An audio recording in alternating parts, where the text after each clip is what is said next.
ဘာမှအရေးမပါတဲ့တတိယလူပွဲကြမှာမဲနူးကိုအတုံးချပြီးကိုကျိုးရှာဖို့မကြိုးစားနဲ့တူချေ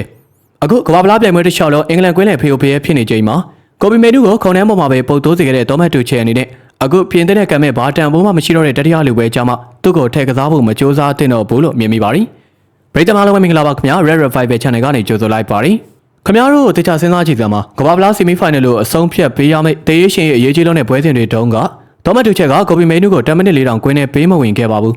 အာဂျင်တီးနားကိုရှုံးပေးလိုက်ရတဲ့ပွဲမှာအင်္ဂလန်ကွင်းလယ်ကဘောလုံးကိုစက္ကန့်ပိုင်းလောက်တောင်တေချာမထိန်နိုင်ပဲ PR တွေအောက်မှာလူးလဲခံနေရချိန်မှာတော့ကိုပီမဲနူးကိုယုံကြည်မရှိဘဲနဲ့လုံးဝဥပက္ခပြုချန်လက်သွားခဲ့တာပါအခုတော့အင်္ဂလန်ရောပြင်သစ်ပါဘောလူပဲအိမ်မက်တွေကြီးမာသွားပြီးဘာမှအထိပ္ပယ်မရှိတော့တဲ့တတ်မဲ့အချိန်ကုန်ခံရမယ့်တတိယနေရာလူပွဲကြီးကြမှာမဲနူးကိုပွဲထွက်ခွင့်ပေးမယ်ဆိုရင်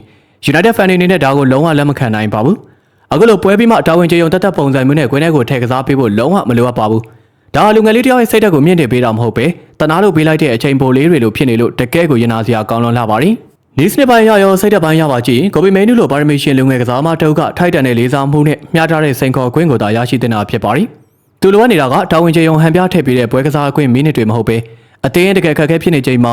မင်းလုံနိုင်နေဆိုပြီးတော့တကယ်စစ်မှန်တဲ့ယုံကြည်မှုနဲ့နေရာပေးမှုသာဖြစ်ပါတယ်။သူချက်ကအင်္ဂလန်ပရိသတ်တွေနဲ့မီဒီယာတွေရဲ့ပြင်းထန်တဲ့ဝေဖန်မှုတွေကိုသူကြောက်နေပြီဖြစ်ပါတယ်။မဲနူးကိုဘာလို့မသုံးတာလဲဆိုတဲ့မေးခွန်းတွေအဆက်မပြတ်ထွက်ပေါ်လာချိန်မှာသူချန်နေနဲ့ဒီပြင်သစ်တဲ့ပွဲမှာမဲနူးကိုမိနစ်90အပြည့်ကစားခိုင်းပြီး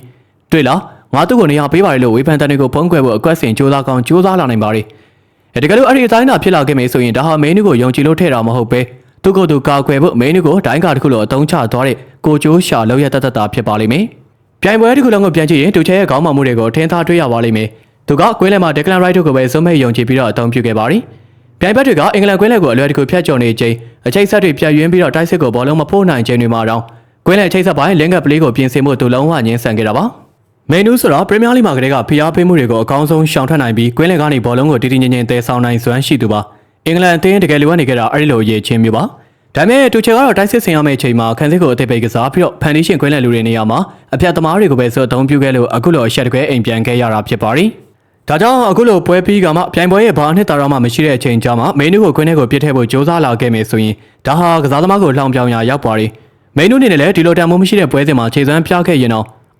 အရေးမပါတဲ့ပွဲမလို့သူကောင်းကောင်းကစားနိုင်တာပါဆိုတဲ့ပေါ်ပြက်ဝေဖန်မှုတွေနဲ့ပဲထပ်ပြီးတော့ရင်ဆိုင်လာရဖို့ရှိနေပါတယ်။ဒီလိုဟန်ပြတွေနဲ့တော့ဘောလုံးကိုနားလေတဲ့ပရိသတ်တွေရဲ့မျက်စိကိုလုံးဝလှည့်စားလို့မရပါဘူး။အင်္ဂလန်ရဲ့ရှုံးကတူချဲရဲ့မာရွေးနဲ့နီးပြူဟာတွေနဲ့ခေါင်းမောင်မှုကြောင့်သာဖြစ်ပြီးအခုချိန်ကျမှလူငယ်လေးတယောက်ကိုကွင်းထဲကိုတွန်းပို့ပြီးတော့သူ့ရဲ့အမားတွေကိုဖုံးကွယ်ဖို့ကြိုးစားဖို့မလုပ်သင့်ဘူးလို့ပဲဆိုလိုက်ပြရစီ။ညီကိုတို့ကရောဘယ်လိုမြင်ကြလဲ။ပြင်သစ်နဲ့တတိယလူပွဲမှာမဲနူးဝင်ကစားသင့်မသင့်ဆိုတာနဲ့ပတ်သက်လို့မိမိတို့ရဲ့အမြင်လေးတွေကိုလည်းပြောပြသွားခဲ့ကြပါဦး။အဆုံးထိကြည့်ပေးလို့အားလုံးကိုကျေးဇူးထူးပဲတင်ရှိပါရခင်ဗျာ။